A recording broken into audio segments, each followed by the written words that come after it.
ബഹുമാന്യരായ ഗുരുജനങ്ങളെ,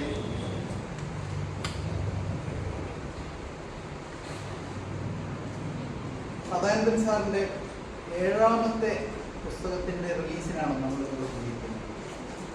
ഇതേ ഹാളിൽ വെച്ച് മുന്നേ കഴിഞ്ഞ വർഷങ്ങളിൽ ഏകദേശം എല്ലാ വർഷങ്ങളും എന്ന് പറയുന്ന പോലെ നമ്മൾ ഓരോ ബുക്ക് റിലീസ് ചെയ്യും.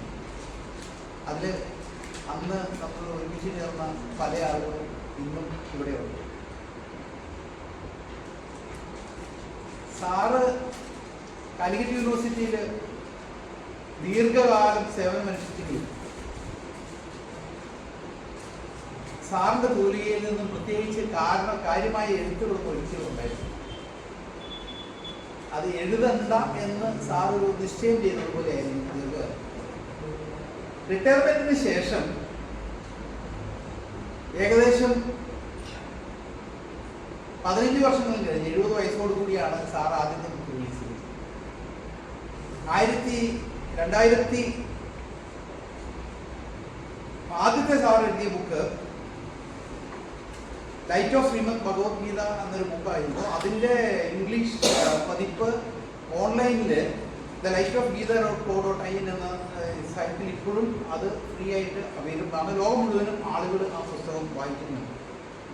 അതിനുശേഷം ഗീതയുമായി ബന്ധപ്പെട്ട 2ാമത്തെ ബുക്ക് ശ്രീമദ് ഭഗവത്ഗീതയിലെ വെളിച്ചം, ധർമ്മം, കർമ്മം, ജ്ഞാനം, സ്വാതന്ത്ര്യം, ആനന്ദം.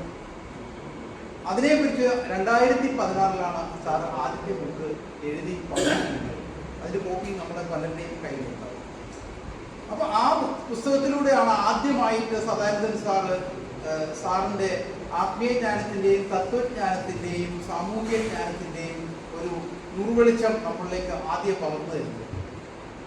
അപ്പോൾ 2016 മുതൽ 2026 വരെ ഈ കഴിഞ്ഞ 10 വർഷങ്ങൾക്കിടയിൽ 7 പുസ്തകങ്ങൾ സാർ ഏകദേശം വർഷത്തിൽ 1 എന്ന നിലയിൽ പബ്ലിഷ് ചെയ്തു.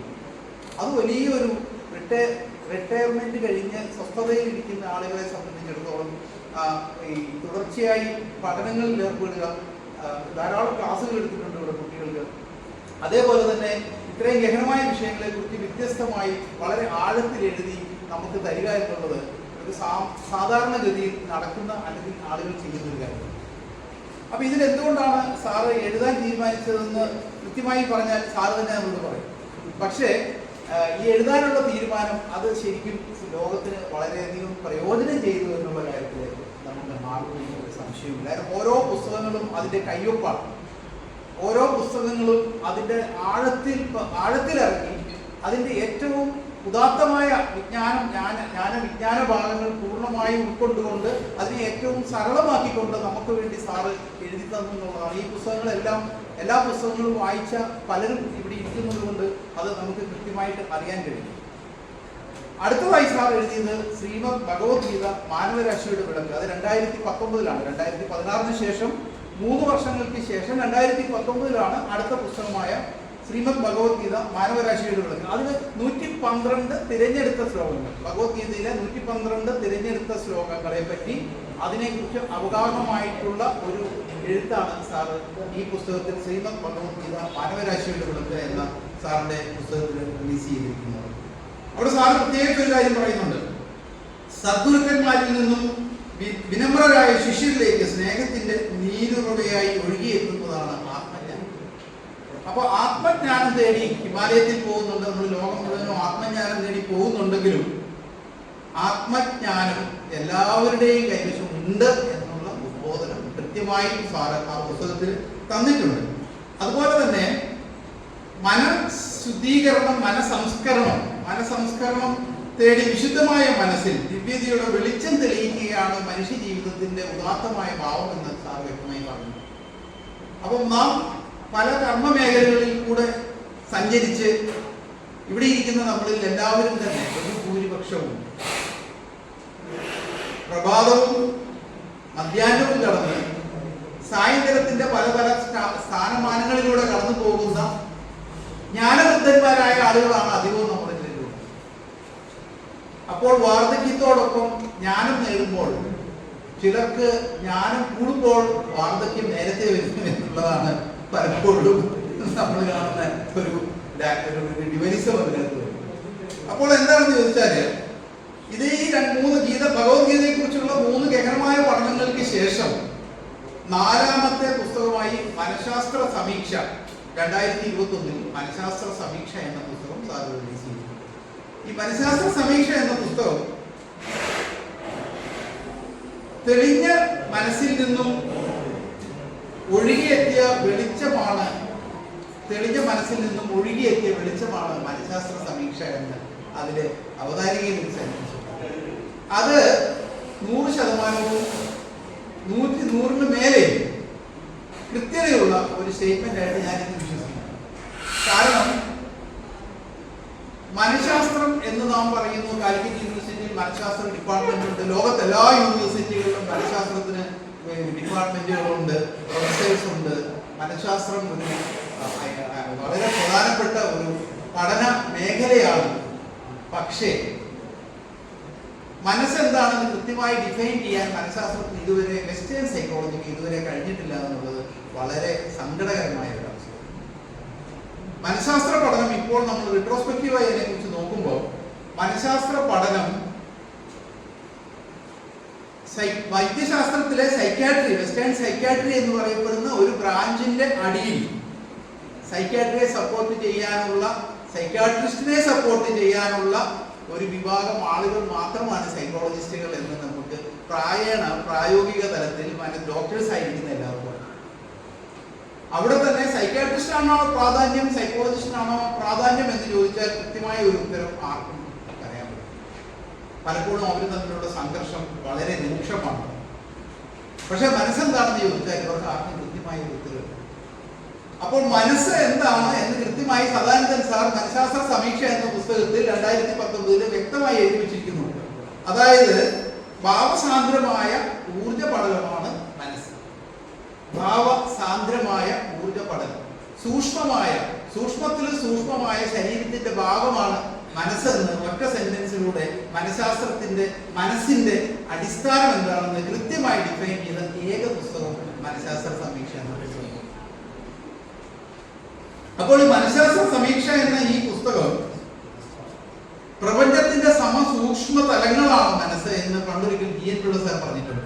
പ്രപഞ്ചത്തിന്റെ സമസൂക്ഷ്മ ഭാവ തലങ്ങളാണ് മനസ്സ്. അതിനെ ഒന്നും കൂടെ റിഫൈൻ ചെയ്തുകൊണ്ട്, കാലഘട്ടത്തിനനുസരിച്ച് അതിനെ ഒന്നും കൂടെ മോഡിഫൈ ചെയ്തുകൊണ്ട് സദാനന്ദൻ സാർ വളരെ കൃത്യമായി ഒരു ഡെഫിനിഷൻ തന്നെ അതിന് ഫോം ചെയ്തു. ഭാവസാന്ദ്രമായ ഊർജ പടലമാണ് നമ്മുടെ മനസ്സ് എന്ന്. അപ്പോൾ ഈ മനഃശാസ്ത്രത്തില് നാം ഗീതയെ കുറിച്ച് പറഞ്ഞു. സാർ ഗീതയെ കുറിച്ച് 3 ബുക്ക് എഴുതി. അതിനുശേഷം മനഃശാസ്ത്ര സമീക്ഷ എന്ന ബുക്ക് എഴുതി. ഗീത എടുത്താലും യോഗ എടുത്താലും താന്ത്രിക വിദ്യകൾ എടുത്താലും ഇതെല്ലാം ഇന്ത്യൻ സൈക്കോളജി ആണെന്ന് മനസ്സിലാക്കുമ്പോൾ ഇന്ത്യൻ മനഃശാസ്ത്രം എന്തെന്ന് ചോദിച്ചാൽ അത് യോഗയും തന്ത്രവുമാണ് എന്ന് കൃത്യമായി നമുക്ക് അറിയാവുന്നതാണ്. അപ്പോൾ ഇന്ത്യൻ മനഃശാസ്ത്രം പാശ്ചാത്യ മനഃശാസ്ത്രത്തെക്കാളും ഫ്രോയിഡിയൻ സൈക്കോളജിയും യൂങ്ങിയൻ സൈക്കോളജിയും, ഫ്രോയിഡിന്റെ 125 വർഷമേ ആയിട്ടുള്ളൂ ഇന്റർപ്രിട്ടേഷൻ ഓഫ് ഡ്രീംസ് എഴുതി പുറത്തു വന്നിട്ട് 125 വർഷങ്ങൾ മാത്രമേ കഴിഞ്ഞിട്ടുള്ളൂ. അന്ന് മുതലാണ് പാശ്ചാത്യ മനഃശാസ്ത്രത്തിന് ഒരു പിതാവ് ഉണ്ടായത്. സിഗ്മണ്ട് ഫ്രോയിഡിലൂടെ പാശ്ചാത്യ മനഃശാസ്ത്രത്തിന് ഒരു പൈതൃകം, ഒരു പിതൃത്വം ലഭിച്ചത് വെറും 125 വർഷങ്ങൾക്ക് മുമ്പാണ്. പക്ഷേ ഫ്രോയിഡിന് ഒരു കാരണവശാലും ഒരു വിധത്തിലും എന്താണ് മനസ്സെന്ന് ഡിഫൈൻ ചെയ്യാൻ ഒരു കാരണവശാലും കഴിയും. അതേസമയം നമ്മളുടെ യോഗീശ്വരന്മാരും താന്ത്രിക ഗുരുക്കന്മാരും ആയിരക്കണക്കിന് വർഷങ്ങൾക്ക് മുൻപ് ശുദ്ധമായ മനസ്സെന്താണെന്ന് കണ്ടെത്തി തിരിച്ചറിഞ്ഞ് അത് ഇന്നതാണെന്ന് പറഞ്ഞു തന്നിരിക്കുന്ന ഒരു സംസ്കാരത്തിൽ ജീവിച്ചിരിക്കുന്ന നമ്മൾക്ക് മനഃശാസ്ത്രം പഠിക്കാൻ വിദേശത്ത് പോയിട്ട് വരുന്നത് സത്യമായിട്ടും വളരെ ദയനീയമാണ്. അപ്പോൾ ഇത്തരത്തിലുള്ള ദയനീയതകൾ നമ്മളുടെ തകർന്നുപോയ ഒരു സംസ്കാരത്തിന്റെ അടിവേരുകളിലേക്ക് ഇറങ്ങിച്ചെന്ന് ആ സത്യത്തെ വീണ്ടും കണ്ടെത്തി അതിനെ വീണ്ടും നമ്മളിലേക്ക് തന്ന ഗുരുഭാവമാണ് സദാനന്ദൻ സാറിന്റെ ഈ പുസ്തകങ്ങളിൽ എപ്പോഴും നമുക്ക് കാണാൻ കഴിയുന്നതെന്ന് ഞാൻ വളരെ സന്നിഗ്ധമായി ഉറപ്പോടുകൂടി ഇവിടെ പറയാൻ ആഗ്രഹിക്കുകയാണ്. അപ്പൊ യോഗ തന്ത്ര വിദ്യകളുടെ ആകത്തുകയായിരുന്ന ഇന്ത്യൻ മനഃശാസ്ത്രം അതൊരു ശാസ്ത്രമാണെന്ന് പോലും തിരിച്ചറിയാതെ നാം ധാരാളം പിൻവാങ്ങുകയാണ് ഉണ്ടായത്. കഴിഞ്ഞ 1000 വർഷത്തിന്റെ ചരിത്രം ഉണ്ടായത്. ഇനിയുള്ള 1000 വർഷത്തിലേക്ക് നമുക്ക് മുന്നോട്ട് പോകേണ്ടതുണ്ടെങ്കിൽ നമ്മളുടെ ഈ മൺമറഞ്ഞു കിടക്കുന്ന സത്യം മുഴുവനും പുറത്തെടുത്ത് ആ സത്യത്തെ ജനങ്ങളിലേക്ക് എത്തിക്കേണ്ടത്, അവർക്ക് മനസ്സിലാകുന്ന ഭാഷയിൽ അവരോട് പറഞ്ഞു കൊടുക്കേണ്ടത്, നമുക്ക് മഹത്തായ ഒരു പൈതൃകം ഉണ്ടായിരുന്നു, ആ പൈതൃകത്തിന്റെ അടിസ്ഥാനം ഇന്നതെല്ലാമാണ് എന്ന് പറഞ്ഞ് ജനങ്ങൾക്ക് കൂടുതൽ ഉദ്ബുദ്ധത കൊടുക്കുകയും ആ ജനങ്ങളെ കൂടുതൽ അവരുടെ ആ ആത്മീയ ബോധം, ധാർമ്മിക ബോധം, അവരുടെ സാംസ്കാരിക ബോധം ഉണർത്തിക്കൊണ്ടുവരികയും ചെയ്യുന്ന ഒരു ഗുരുത്വത്തിന്റെ ഒരു പ്രയോഗമാണ് ഒരു സാറ് ഈ പുസ്തകങ്ങളിലൂടെ കൃത്യമായും എഴുതി വച്ചിരിക്കുന്നത് എന്ന് നമുക്ക് നിസ്സംശയം പറയാം. അതുപോലെ തന്നെ നാലാമത്തെ പുസ്തകം ബോധീകരണങ്ങൾ 2022 പബ്ലിഷ് ചെയ്തു. അത് നമ്മൾ ഇവിടെ വെച്ച് തന്നെയാണ് പബ്ലിഷ് ചെയ്തു എന്നുള്ളതാണ് എൻ്റെ ഓർമ്മ. മനുഷ്യൻ ആയുരാരോഗ്യം കൊണ്ട് മാത്രം, സാമ്പത്തിക ഉന്നമനം കൊണ്ട് മാത്രം, സാമൂഹിക ഉന്നമനം കൊണ്ട് മാത്രം തൃപ്തനാവുന്നില്ല എന്നുള്ള ഒരു സത്യാവസ്ഥ നമുക്ക് എല്ലാവർക്കും അറിയാം. അപ്പൊ ഈ കാലങ്ങളിലൂടെ മുന്നോട്ട് പോകുമ്പോൾ നമുക്ക് ഭൗതികവും ആത്മീയവുമായ, അതായത് ദിവ്യമായ ഒരു തലം, മനുഷ്യന് ആത്മീയവും ദിവ്യവുമായ ഒരു തലം കൂടി ഉണ്ടെന്നും ഈ ആത്മീയവും ദിവ്യവുമായ തലത്തെ കൂടി നമ്മൾ ശുദ്ധീകരിച്ചാൽ, അവിടെ എത്തിപ്പെട്ടാൽ മാത്രമേ നമുക്ക് ആത്മചൈതന്യം ലഭിക്കുകയുള്ളൂ എന്നും ആണ് ഈ ബോധീകരണങ്ങൾ എന്ന പുസ്തകത്തിലൂടെ സാറ് കൃത്യമായി നമ്മളെ ബോധിപ്പിച്ചിരിക്കുന്നത്. അതുപോലെ തന്നെ മനുഷ്യ ജീവിതം അതിന്റെ സങ്കീർണതകളിലൂടെ കടന്നു പോകുമ്പോൾ ബുദ്ധൻ പറഞ്ഞതുപോലെ സ്ഥായിയായ മനുഷ്യന്റെ ഭാവം ദുഃഖം തന്നെയാണ്. കാരണം ദുഃഖത്തിന് ശേഷമേ നമുക്ക് ആനന്ദം, സന്തോഷം മുതലായ കാര്യങ്ങൾ അനുഭവിക്കാൻ കഴിയുന്നു. അപ്പൊ സ്ഥായിയായ ദുഃഖഭാവങ്ങളെ എങ്ങനെ ലഘൂകരിക്കാം, മനസ്സിനെ സമപ്പെടുത്തിക്കൊണ്ട്, ബോധാബോധങ്ങളെ സമപ്പെടുത്തിക്കൊണ്ട് എങ്ങനെ ഈ ദുഃഖകരമായ ജീവിതത്തിന്റെ ദുഃഖത്തെ ലഘൂകരിക്കാം, കൂടുതൽ ശാന്തമാക്കാം, എങ്ങനെ ശാന്തി കൂടുതൽ ഉണ്ടാക്കാം എന്നുള്ളതാണ് സദാനന്ദൻ സാറിന്റെ എല്ലാ പുസ്തകങ്ങളിലെയും ഒരു കൃത്യമായ ഒരു ത്രെഡ്. അത് ബോധീകരണങ്ങൾ എന്ന പുസ്തകത്തിലും 1000-ൽ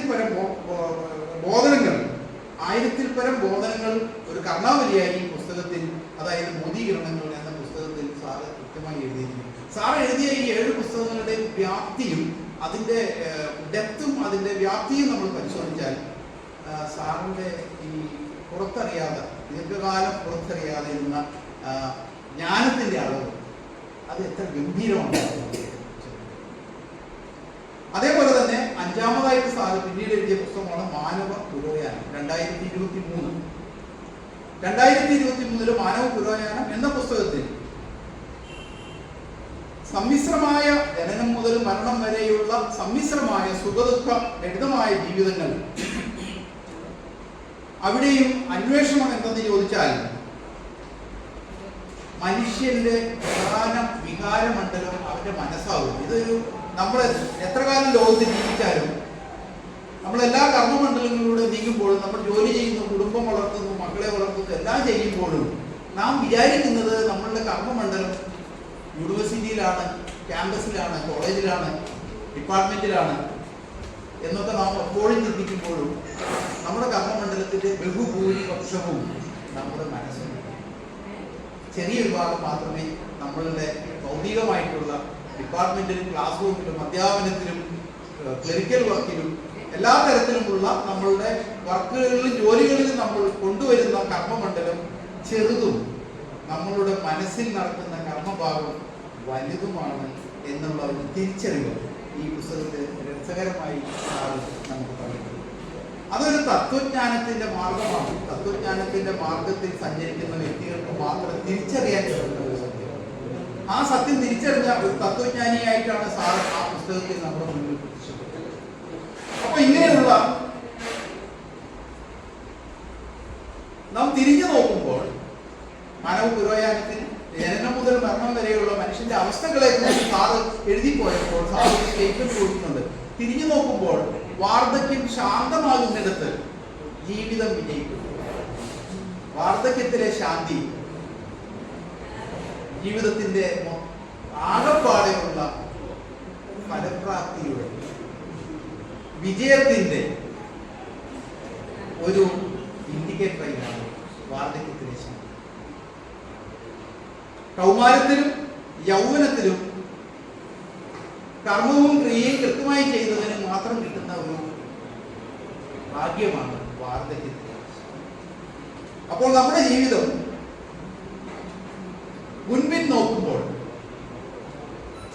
നമുക്ക് സത്യം വ്യക്തമായി കാണാൻ കഴിയും. കർമ്മഫലവും നമ്മളോടൊപ്പം നമ്മുടെ ജീവിതത്തിൽ കൂടെ നടന്നുകൊണ്ടിരിക്കും. ഈ തത്വജ്ഞാനം നമ്മളിലേക്ക് സാറ് വളരെ നന്നായി ഈ പുസ്തകങ്ങളിലൂടെ കൊണ്ടുവന്നിട്ടുണ്ട്. അടുത്തതായി സ്വപ്നമണ്ഡപം 2024 സ്വപ്നമണ്ഡപം എന്ന പുസ്തകത്തിൽ വീണ്ടും സാറ് മനസ്സിന്റെ കോംപ്ലിക്കേഷൻസ്, മനസ്സിന്റെ കോംപ്ലക്സിറ്റികളിലേക്ക് കടന്നു പോവുകയും മനസ്സിനെ പഠിക്കുമ്പോൾ അതിൽ അബോധങ്ങളുടെ അംശമുണ്ടെന്നും അതിൽ അബോധമാണ് കൂടുതൽ വലിപ്പത്തിലുള്ളതെന്നും നമുക്ക് സാധിക്കുന്നതായി. അതായത് നാം പ്രവർത്തിക്കുന്നത് ബോധ മനസ്സുകൊണ്ടാണെങ്കിലും നമ്മുടെ മനസ്സിന്റെ സിംഹഭാഗവും അബോധം തന്നെയാണെന്നും ഈ അബോധത്തിന്റെ ഡ്രൈവുകൾ നമ്മളിലേക്ക് കടന്നു വന്ന് നമ്മളുടെ ചിന്താസരണികളെ രൂപപ്പെടുത്തുകയും നമ്മുടെ വാക്കുകളെ ഉണ്ടാക്കുകയും നമ്മുടെ വ്യക്തിത്വത്തെ പരിപോഷിപ്പിക്കുകയും ചെയ്യുന്നത് അബോധ മനസ്സിൽ നിന്ന് വരുന്ന ചിന്താസരണികളാണെന്നും ഈ അബോധ മനസ്സിനെ എങ്ങനെ ശുദ്ധീകരിക്കാം എന്നുള്ള ഒരു ഭയാനകമായ ബുദ്ധിമുട്ടേറിയ ഒരു ചോദ്യത്തിലാണ് സാറിന് ഉത്തരം പറയുന്നത്. അതായത് ബോധ മനസ്സിനെ ശക്തിപ്പെടുത്തിക്കൊണ്ട് ബോധ മനസ്സിൽ ഇരുന്നു കൊണ്ട് അബോധത്തെ ശുദ്ധീകരിക്കുക. ഇതൊരു താന്ത്രിക വഴിയാണ്. ആ താന്ത്രികന്റെ വഴി സാറ് ഇവിടെ ഒരു സാധാരണക്കാർക്ക് വേണ്ടി കൃത്യമായി വളരെ ലളിതമായി ബോധ മനസ്സിനെ ശക്തിപ്പെടുത്തുക, ശുദ്ധീകരിക്കുക, അബോധ മനസ്സിനെ നിയന്ത്രണത്തിൽ കൊണ്ടുവരിക. ബോധ മനസ്സിന് ബലം കുറഞ്ഞാൽ, ശക്തി കുറഞ്ഞാൽ, ബോധ മനസ്സിന്റെ ശുദ്ധി കുറഞ്ഞാൽ അബോധത്തിൽ നിന്നുള്ള അതിശക്തമായ തരംഗങ്ങൾ ബോധ മനസ്സിനെ കീഴടക്കുകയും അങ്ങനെ കീഴടക്കപ്പെട്ട ബോധ മനസ്സിൽ ചില സമയത്ത് മനഃശാസ്ത്രപരമായി മനോരോഗത്തിന്റെ അതിർവരമ്പുകൾ മാത്രമല്ല ശരിയായ മനോരോഗത്തിലേക്ക് തന്നെ മനുഷ്യൻ കടന്നു പോകാൻ കഴിയും. അപ്പോൾ ഇതെല്ലാം നമ്മളുടെ കൃത്യമായിട്ടുള്ള മനുഷ്യ ജീവിതത്തിന്റെ പല മണ്ഡലങ്ങളിൽ സ്വപ്നമണ്ഡപത്തിൽ വേറൊരു കൃത്യമായ കാര്യം സാറ് പറയുന്നത് സിഗ്മണ്ട് ഫ്രോയിഡിന്റെ പ്രശസ്തമായ ലോകപ്രശസ്തമായ ഒരു സ്റ്റേറ്റ്മെന്റ് ഉണ്ട്. Dreams are the royal road to the unconscious. നമുക്ക് അൺകോൺഷ്യസ് ഉണ്ട് എന്ന് അറിയുന്നത് നമുക്ക് ഡ്രീംസ് ഉള്ളത് കൊണ്ട് മാത്രം. സ്വപ്നങ്ങൾ അബോധമണ്ഡലത്തിലേക്കുള്ള ഒരു രാജപാതയാണ്. സ്വപ്നങ്ങളെ പഠിക്കുന്നവൻ അബോധത്തെ പഠിക്കുന്നവൻ മനുഷ്യന്റെ മൃഗമനസ്സിനെ പറ്റി കൃത്യമായി അതെങ്ങനെ ശുദ്ധീകരിക്കാമെന്ന് അന്വേഷിക്കുകയും കണ്ടെത്തുകയും ചെയ്തവരാണ് ഇന്ത്യയുടെ ഗുരുമണ്ഡലത്തിൽ നിൽക്കുന്ന യോഗ ഗുരുക്കന്മാരും താന്ത്രിക ഗുരുക്കന്മാരും. അബോധ മനസ്സ് കണ്ടറിഞ്ഞ് അതിനെ എങ്ങനെ ശുദ്ധീകരിച്ചെടുക്കാം എന്നുള്ളതായിരുന്നു ഇന്ത്യയുടെ ഏറ്റവും വലിയ ശാസ്ത്രീയ പഠനം, മനഃശാസ്ത്ര പഠനം. ഇന്ത്യ നേടിയ ഏറ്റവും വലിയ നേട്ടം അന്നും അതുതന്നെയാണ് എന്ന് നമ്മൾക്ക് കൃത്യമായിട്ട് അറിയാം. ആ പുസ്തകത്തിൽ സാറ് ധാരാളം സാധാരണ സ്വപ്നങ്ങൾ, അതിലെ ബിംബരൂപങ്ങൾ, സ്വപ്നങ്ങളിൽ കടന്നു വരുന്ന സാധാരണ ബിംബങ്ങൾ, അതിന്റെ അർത്ഥം എന്താണ്, എന്തെല്ലാമാണ് ഒരു സൂര്യനെ സ്വപ്നത്തിൽ കണ്ടാൽ, കടലിനെ സ്വപ്നം കണ്ടാൽ,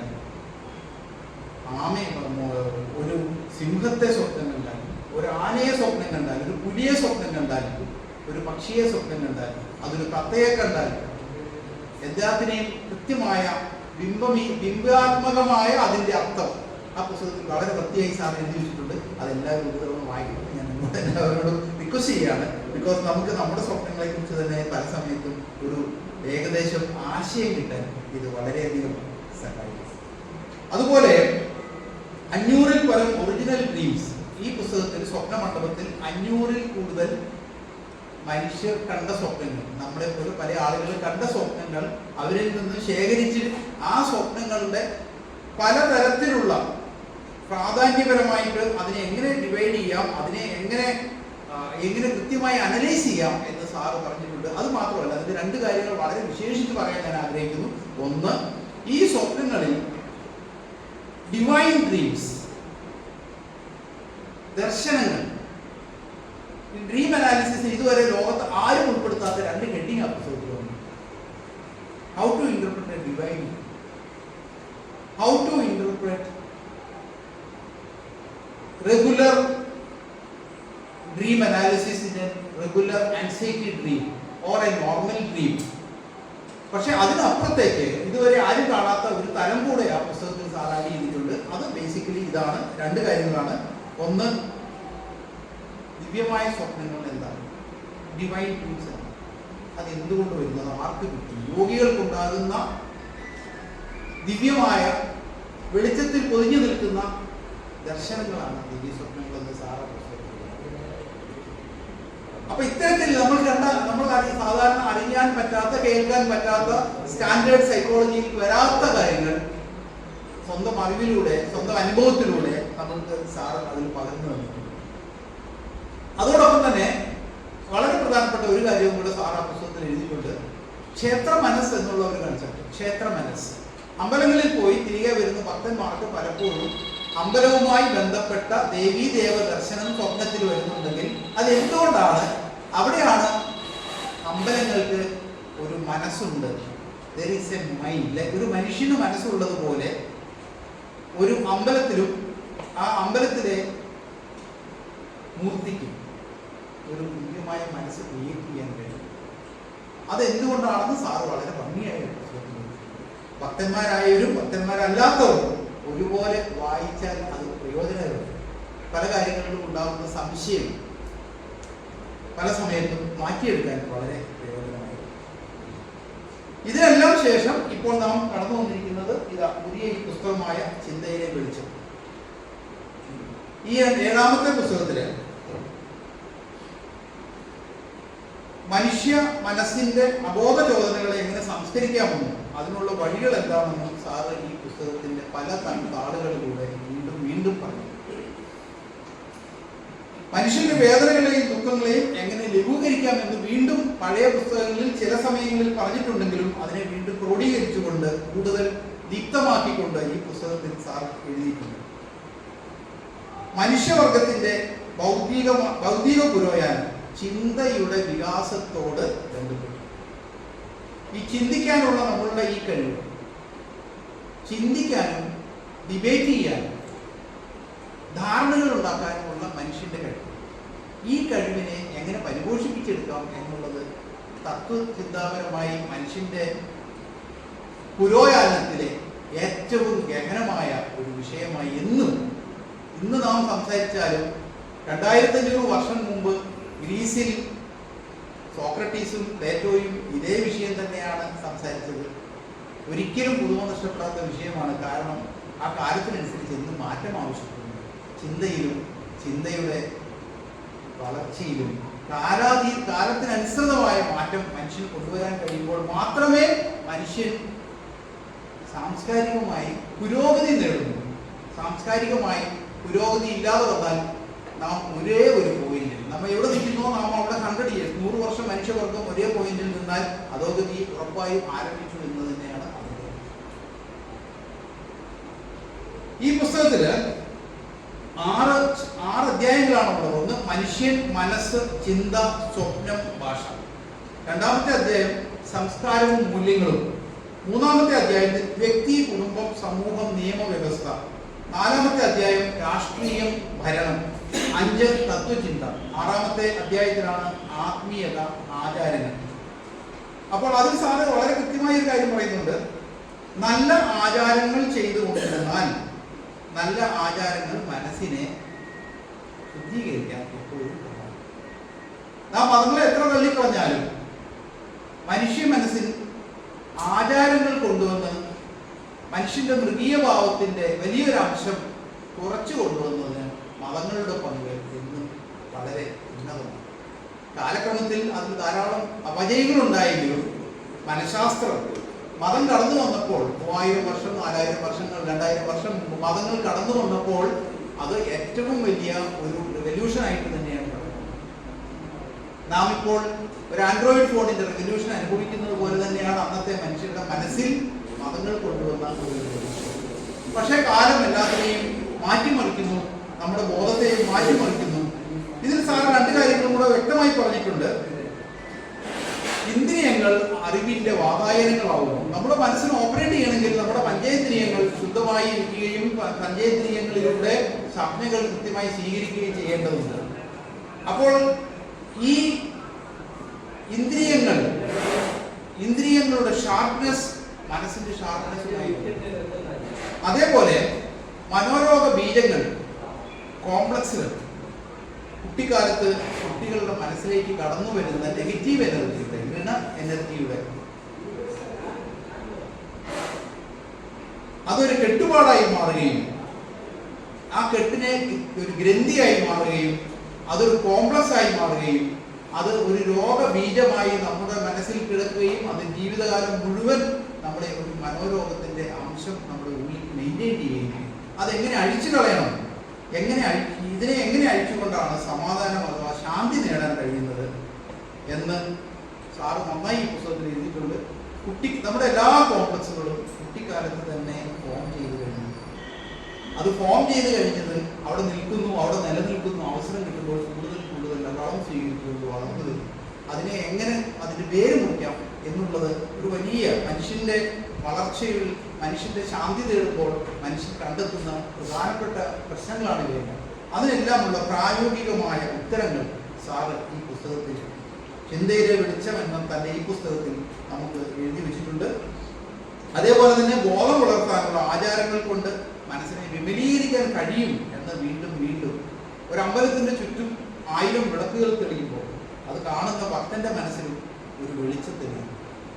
പുറത്തുള്ള വെളിച്ചത്തെ അകത്തേക്ക് എടുക്കുന്ന ആ ഒരു തന്ത്രവിദ്യയാണ് അമ്പലങ്ങളുടെ അടിസ്ഥാന വിദ്യ എന്ന് സാറ് വളരെ ഭംഗിയായി ആ പുസ്തകത്തിൽ. അപ്പോൾ ബോധാബോധങ്ങളെ അതിനെ ശമീകരിക്കുമ്പോൾ, രണ്ടിനെ സമമാക്കുമ്പോൾ, രണ്ടിനെ ശമീകരിക്കുമ്പോൾ മനുഷ്യന്റെ മനസ്സിന് ശാന്തി. ഈ മനഃശാന്തിയാണ് മനുഷ്യന്റെ ആനന്ദം. നമുക്ക് വേണ്ടത് സന്തോഷവും ദുഃഖവും രണ്ടറ്റത്ത് നിൽക്കുമ്പോൾ സന്തോഷവുമല്ല ദുഃഖവുമല്ല അതിനിടയിൽ നിൽക്കുന്ന ശാന്തമായ ഭാവമായ ശാന്തിയാണ് നമുക്ക് വേണ്ടതെന്ന് സാറ് അത് രസകരമായി നമ്മളെ പറഞ്ഞ് മനസ്സിലാക്കുന്നു.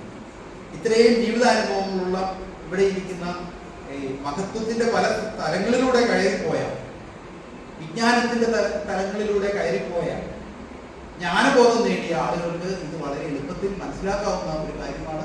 ഇവിടെ ഇരിക്കുന്ന ഇന്നത്തെ ക്രൗഡ് ഡെഫിനറ്റ്ലി ഇവിടെ വന്നിരിക്കുന്ന എല്ലാ ആൾക്കാരും ആ ഒരു തലത്തിൽ വളരെയധികം ഉയർച്ച നേടിയവരാണെന്ന് എനിക്ക് വളരെ വ്യക്തമായി അറിയാം. I am very sure. So നാം ഈ സാറിന്റെ ഈ പുസ്തകങ്ങളെല്ലാം കടന്നു പോകുമ്പോൾ 3 മൂല്യങ്ങൾ സാർ എന്ന് മുറുകെ പിടിച്ചിരിക്കുന്നത് ഈ പുസ്തകങ്ങളിലെല്ലാം കൃത്യമായി കാണാൻ കഴിയുന്നുണ്ട്. ഒന്ന് സ്നേഹം, കരുണ, ത്യാഗം. സ്നേഹം, കരുണ, ത്യാഗം. ഈ 3 മൂല്യങ്ങൾ മുറുകെ പിടിക്കുമ്പോൾ മനുഷ്യൻ മൂല്യം ഉള്ളവനായി മാറും, സംസ്കാരം വർദ്ധിച്ചവനായി മാറും, മനഃശാന്തി ഉള്ളവനായി മാറും. ആ മനഃശാന്തിയാണ് നമുക്ക് എന്നെന്നും നിലനിൽക്കുന്ന ശാന്തിയുടെ മാർഗമെന്ന് സാർ വീണ്ടും വീണ്ടും ഈ 7 പുസ്തകങ്ങളിലൂടെയും ത്യാഗം സഹിച്ചുകൊണ്ട് എഴുതിയ പുസ്തകങ്ങളാണ് ഇതെല്ലാം. അതുപോലെ തന്നെ 70-ാം വയസ്സ് മുതൽ 80-ാം വയസ്സ് വരെയുള്ള 10 വർഷം ഇത്രയും അധികം എഴുതിയ ആളുകളെ നമുക്ക് ഈ ലോകത്ത് പൊതുവെ കാണാൻ കഴിയില്ല. ഇത്രയും ഈ പ്രായത്തിൽ എഴുതി തൻ്റെ ജ്ഞാനം എല്ലാം ലോകത്തിനായി സമർപ്പിച്ച സദാനന്ദൻ സാറിന് ഞാൻ പ്രത്യേകം നന്ദി പറയുന്നു. ഈ ഉത്തരവാദിത്വം സാറിന് ഏൽപ്പിച്ചതിന് ഞാൻ സാറിന് വീണ്ടും നന്ദി പറയുന്നു. ഇന്ന് ഇവിടെ വന്നെത്തിയ എല്ലാ ആൾക്കാരോടും നമ്മൾക്ക് ഈ പുസ്തകങ്ങളിലൂടെ കൂടുതൽ ജ്ഞാനബോധം തെളിയട്ടെ എന്ന് ആശംസിച്ചുകൊണ്ട് എല്ലാവർക്കും